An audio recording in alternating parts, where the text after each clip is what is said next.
Hi everyone, it's Michael Khan here from Ravetopia, and I trust you that you're well. It's another admin day here in the Ravetopia offices, and I wanted to just share a really good book that I've actually been meaning to share out on the blog post. It's an older book by Scott Bedbury. It's a book I read a couple of years ago, and it's if there was a book that I would like to have written, it would have been this book. He wrote it in 2002, so it's certainly not a new book. But if there was a book that I would love to have put my name onto it, it would have been this book, because it is a phenomenal book. And just to give you a bit of background, Scott Bedbury was the guy behind Starbucks marketing and the Nike marketing campaigns. He was the guy who brought the Just Do It concept into play and really developed two really internationally very powerful brands.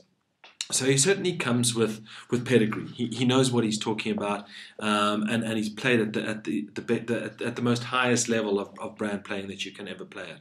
So certainly he knows what he's talking about. But what I find fascinating about this book, and what inspired me about it, it's about 8 principles of branding. And what it makes me think of it, if we look at ourselves as humans, you know, we have attitudes and we have principles. And the problem is most people are very firm in their attitudes and very flexible in their principles.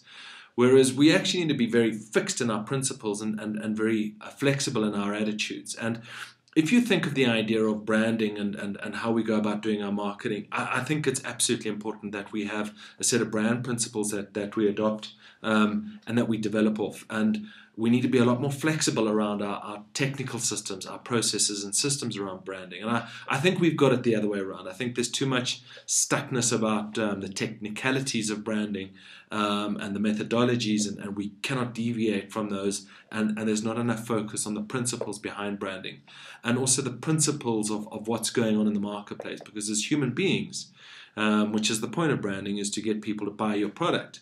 We do have consistencies, yet we are evolving and we are dynamic. So this is what really stuck out for me about this book. And just to give you a short overview of each of the brand principles, the first one is really relying on brand awareness. It's become marketers' fool's gold. And you know, certainly if we look at some of the stats today, I mean, I think it's 18% of American brands was reported by Socialnomics that were getting a positive return on their investment, which is quite scary. Brands are not trusted in terms of their communication, and certainly the internet has driven a huge influence in terms of this process. But relying on brand awareness is not going to get you the sales that you need. It's not going to be enough. Just because I know about you doesn't mean I'm going to buy you. I don't like fizzy drinks personally. I know about Coca-Cola. I don't dislike them. I just don't like fizzy drinks. I'm never going to buy them. So just because I know about them doesn't mean I'm actually going to buy it. The second principle is you have to know it before you can grow it. And this is really your genetic code.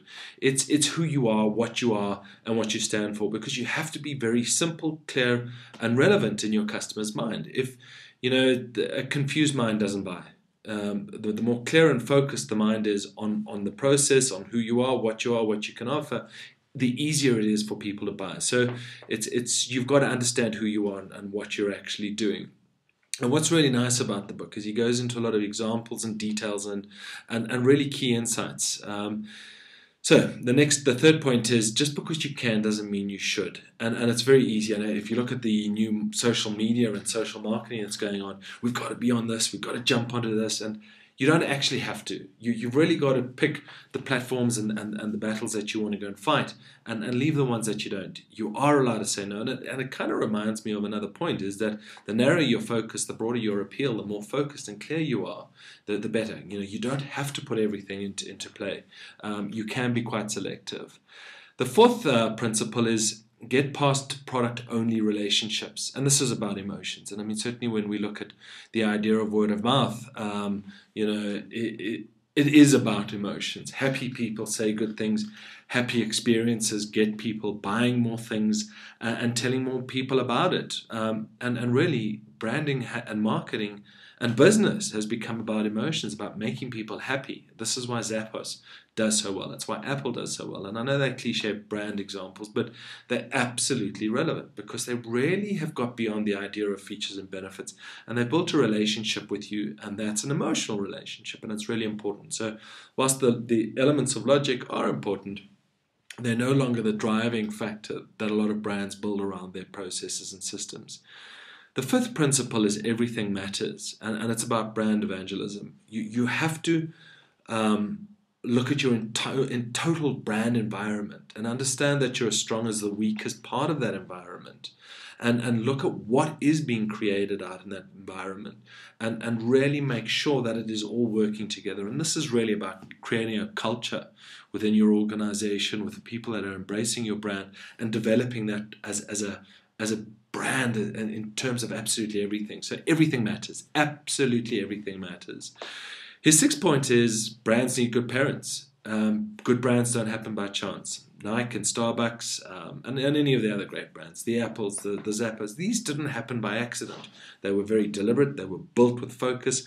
The strategies were very well thought out. The underlying cultures and the ethos and the principles were all there. And I mean, you can certainly go and dig around, and you have to have proper leadership, and it comes from the very, very top of the organization. It doesn't come from the marketing department. It is everything. It really is everything. The seventh point is big does not have to be bad, and it's very easy for these big brands to become bad. And I mean, certainly in South Africa, none of the major brands I think are trustworthy. Well, there are one or two that probably are, but certainly you go look at the banks, the insurance agents, the cell phone providers, these huge organizations that they don't have the trust and the credibility, and it's because they don't embrace the idea of the emotions and looking after their customers, and they do chase bad profits.